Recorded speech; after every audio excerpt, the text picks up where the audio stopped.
Hi, I'm Joe Feeks, editor of Poultry Health Today, and with me is Dr. Jon Schaeffer. He's a veterinarian and head of Poultry Technical Services for Zoetis. Jon, thank you so much for joining us. Glad to be here, Jeff. Now, normally when I interview a veterinarian or any kind of scientist, I normally don't want to talk about products, but today I do. There's a product out there called Avatec, Lasalocid. It's an ionophore. It's been around since the 1980s, I guess. It has been used in the poultry industry for quite some time, but looking back, it got off to kind of a rough start, didn't it? Yes, it did. And like with most new products introduced into the marketplace, you generate data on efficacy and safety of a product, and then you take it out into the marketplace and let customers try it. And there's a certain level of not completely understanding your product on a broad scale that goes into any new product launch. And due to maybe somewhat of a lack of understanding about the product and its biological properties out in the commercial world, it led to some problems initially. And tell me a little bit about that. I don't want to dwell on the past or the negative. This is all water under the bridge, but just to help our audience understand, what were some of the problems that producers were having with Avatec initially? First and foremost was the dose. When it was first introduced, it was taken out at 113 grams per ton. That was the recommended dose. That dose, when put into commercial broilers, caused a significant amount of wet litter and also what they call knockdown, which is a paralysis the birds would go through. And obviously this was not a favorable clinical condition for the grower, and the product got a black eye because of that. Subsequently, we've learned a lot about the product, and now the dose is no longer 113 grams per ton that we're recommending. We're actually recommending 68 grams per ton, which at 68 grams, all of those effects seem to have gone away, and we've got a very safe and effective product. You know, one thing, Joe, that you can say about, a lot of stuff has been said about Avatec historically, a lot of negative stuff because of this 113 grams per ton, but one thing that's never been said about it is that it doesn't work against coccidiosis. Now, the interesting thing is, fast forward about 30 some odd years, and I understand that this product is now setting sales records. It seems like it's been rediscovered or reborn. What's behind that? There's a lot of things that have kind of contributed to its reemergence and popularity in the marketplace. Firstly, we understand the science better now. Not only did we come off the dose significantly, but we also understand the electrolyte requirements that go into the product. It's important to understand, though, at 68 grams per ton, the electrolytes and any other special considerations that the product may require seem to go away. It's only when you get up above 81 grams per ton to that 113 grams per ton that users have to be somewhat cautious. But in the United States especially, we're seeing a very effective product at 68 grams per ton. So there's a few other things that have gone on in the commercial environment that have also contributed to its success. Most obviously, there's only a limited number of anticoccidials out there, and no new ones have come into the marketplace. So as these anticoccidials have been used over and over again, they become less effective, and people have started looking for alternatives, and Avatec seems to be a good one, not only because it hasn't been used previously that much, but because it's a divalent ionophore. And all the other ionophores in the commercial marketplace, in the United States anyway, are monovalent ionophores. And why is that important, divalent, monovalent?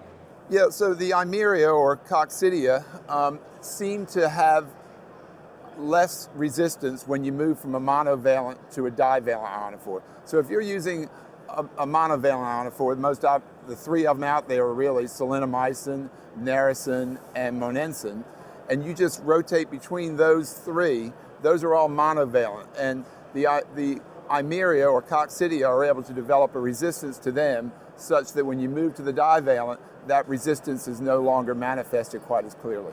So even though it's an ionophore, it's really like using a completely different class of product. I mean, it'd be kind of like maybe rotating to a chemical in a way. In some measure, yeah. I would say maybe it occupies some middle ground in regards to that level of difference between an ionophore and a chemical, probably a monovalent going to a divalent. You are getting some significant benefits in making that transition. So where are producers having the most success with Avatec right now? Is there a certain stage of development? It's kind of a situation where the customer has certain priorities in their coccidial rotation program. That varies significantly by customer, by what kind of production they're undergoing, what size bird they've got, what region of the country they operate in. So it's kind of all over the board as to why people are using AvaTech and how they're using it. But as long as they're having good results, I guess it doesn't matter.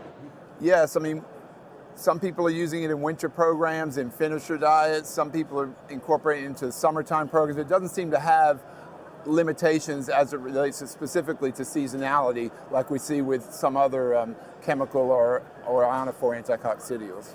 Now, you mentioned the importance of rotating between the monovalent and the divalent ionophores, but there are the synthetic anticoccidials, or chemicals as some people call them, and then of course there's vaccine. Is there a certain place in that rotation where it might be best to use AvaTech? I don't know that we can actually draw a distinction between various programs. There's a lot of variables out there in the commercial marketplace. Some people use it in the grower finisher, some people use it in the finisher only. Some people start with a chemical followed by AvaTech. Other people do what's commonly referred to as the bio-shuttle program, where they start with a vaccine, then they come in with an ionophore in the grower. So I don't know that we can say which way actually is the most optimal way to use it. It varies a lot, again, by individual user and what their overall objectives are with their program. Now, I understand that there were a lot of producers over the years who wanted to use Lasalocid or AvaTech, but there were some export considerations, I think particularly with Japan. Could you tell us about that and what has been done to address that issue? Yes, we're particularly proud of the accomplishments our regulatory group has made in the last 3 years since we acquired the product from Alpharma. At that time, the maximum residue levels, or more commonly known as MRLs, they were very low for Japan, simply because an application had never been put into the Japanese to obtain a maximum residue level. And so when that happens, Japan defaults to the lowest level possible, which was 10 parts per billion in the tissues. Now, AvaTech depletes out of the tissues very rapidly, even in the course of the first 24 hours after it's taken out of the feed. So it can be fed all the way up to processing, and you see these tissues just deplete from residues very fast. But 10 parts per billion is a very small amount, and up until recently, it was impossible to export to Japan and be safe with the exports, thinking they'd be below 10 parts per billion. But now we've got maximum residue levels for Japan that are very forgiving, and they were just granted in December of 2015, and it appears that most customers will be able to export without any concern as it relates to Japanese markets. So in summary, no more export concerns, no more concerns about wet litter. Correct. As long as you're at that 68 grams per ton regarding wet litter, then there should be no problems at all. All the way up to 81 grams per ton, we think we're fine. With the exports, it would be the same irrespective of whether you're at 68 or 113. The product just depletes out of the tissues very quickly. And of course, being an ionophore, it means that you're not going to need a veterinary feed directive with this product. Correct. The ionophores and the bacitracins and the bambamycins, no veterinary feed directive.